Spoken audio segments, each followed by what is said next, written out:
ñetti yoon gën saa néew ci ñaari at yii weesu j'ai posé la même question lan moo tax en 2 ans ma bind 20 propositions de commission d'enquête parlementaire président ak bureau bi duñ ko xool li nga ma tontu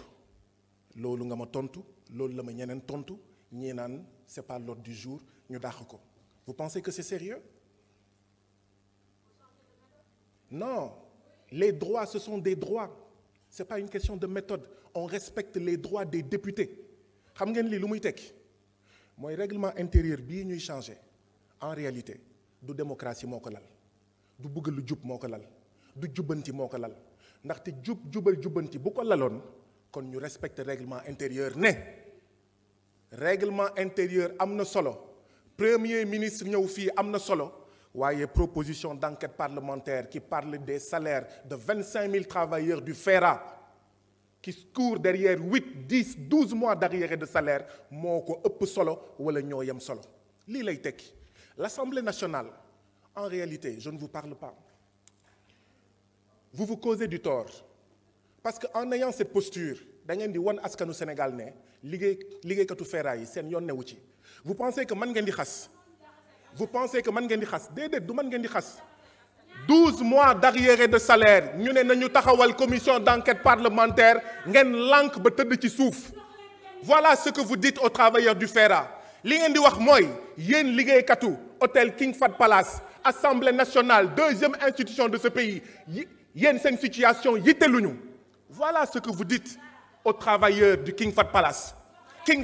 mi nga xam ne état du Sénégal moo ko moom ñu sàcc ko ñu toje ko ñu lekk ko ñu seeñu ko Assemblée nationale ne pat toog seetaan li ngeen di wax mooy ah oui dama bind gouvernement ne ko gouvernement bu Sénégal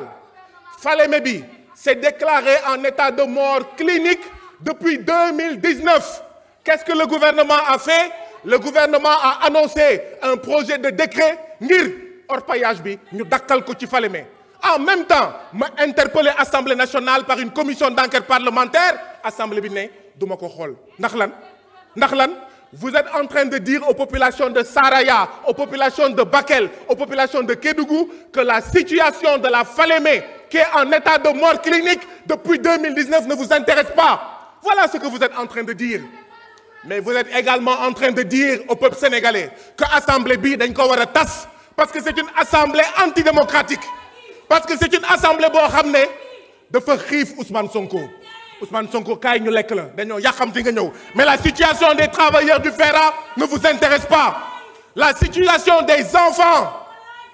yiy lekk Nido yiy lekk Cerelac et dont on dit que c'est hyper sucré ne vous intéresse pas. Mais la situation également des jeunes du programme Xëyu Ndaw ñi ne vous intéresse pas parce que dama déposer commission d'enquête parlementaire ngeen lànk bañ ba tëdd ci suuf ne du ngeen ko xool président bi ndeysaan mu toog rek ndeysaan xamul lu muy wax ngeen fo ne dëgg la ñu naan ce n'est pas à l'ordre du jour quand est-ce que ça sera à l'ordre du jour et où est-ce que ça sera à l'ordre du jour ba pare monsieur le président ngay wër naan waaw c'est-à-dire Guy Marius Sagna dafa war a waxtaan ak yeneen député ñu soutenir ko ban soutenir le règlement intérieur me donne le droit de déposer des propositions de commission d'enquête parlementaire il y a parmi vous qui sont honnêtes qui sont respectables et respectés et qui se taisent sur ces injustices qui se déroulent depuis 2 ans vous le savez un droit il doit être respecté vous le faites pas contre moi mais vous le faites contre les jeunes du programme Xëyu Ndaw ñi vous le faites pas contre moi mais vous le faites contre les paysans parce que j'ai déposé une proposition de commission d'enquête parlementaire pour ñu xool engrais bi ji yi ak matériel agricole yi fan lay dugg vous ne le faites pas contre moi mais vous le faites contre les populations des villages qui longent la Falémé ku nekk ne pat waaye ay bu nekkoon mbiru poste ay bu nekkoon mbiru pal yéen ñëpp di ngeen màbb di xëccoo waaye comme il s'agit des travailleurs du FERA ngeen ne pat comme il s'agit des travailleurs de l'hôtel King Fahd Palace ngeen ne pat comme il s'agit des paysans ngeen ne pat honte à cette assemblée dissolution de l'Assemblée nationale. Merci.